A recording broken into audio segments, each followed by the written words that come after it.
So yan, dahil magpintura kami sa Bisaya. So ito yung libangan ng anak ko nung ano pa siya, hindi pa siya nagtatrabaho. So after ng class, during summer class, may pasok kami sa trabaho. Tapos andito lang siya sa bahay mag-isa. So ito yung ginagawa niya. Nagdo-drawing siya. Yan. Ito yung dingding. Pag uwi namin ng bahay, makikita na lang namin na may nakalagay na sa dingding. So, yan. Mga drawing niya na hindi niya natapos. Yan. So, drawing to ng anak ko. So, yan.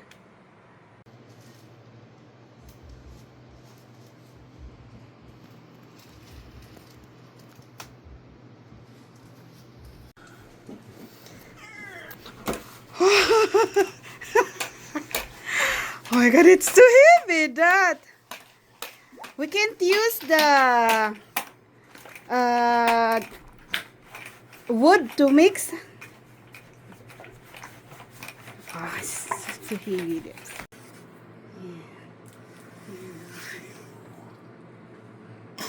Yeah, I need your help here. It's scattered on the floor. Sorry, it's too late. Now you need me to clean up your mess. What am I supposed to do? Yeah, I need your help. Anything now.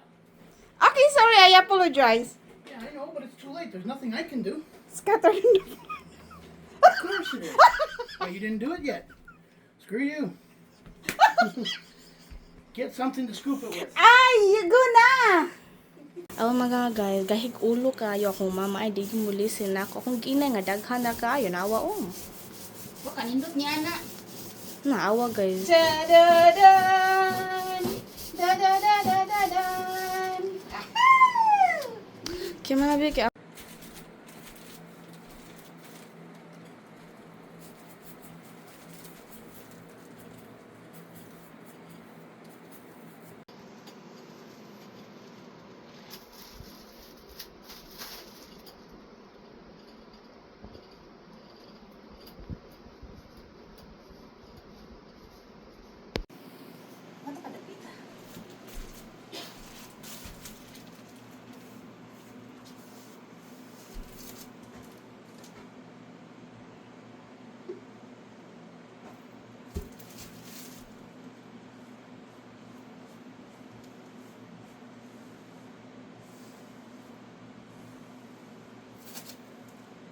Pati buhok may ano, may pintura. Na, thank you.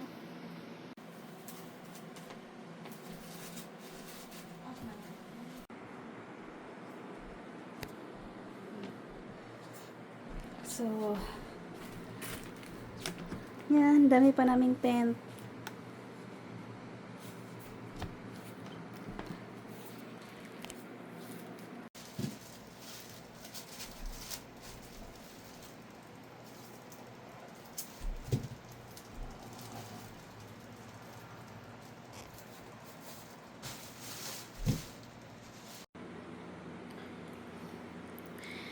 Yan lang muna. Dahil kami ay pagod na. Yan, ang ganda na po. Hindi pa po tapos, second coating pa lang dito na banda. So, yan.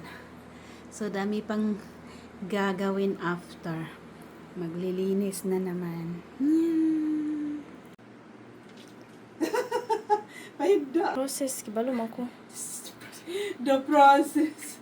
The process. Di ba good na tambok? Tambok man na. Di ba na tambok? Tambok man na. So, i-rinse natin para matanggal yung pintura. So, hot water po ang kailangan natin para madaling matanggal. So, ayan, tingnan ninyo.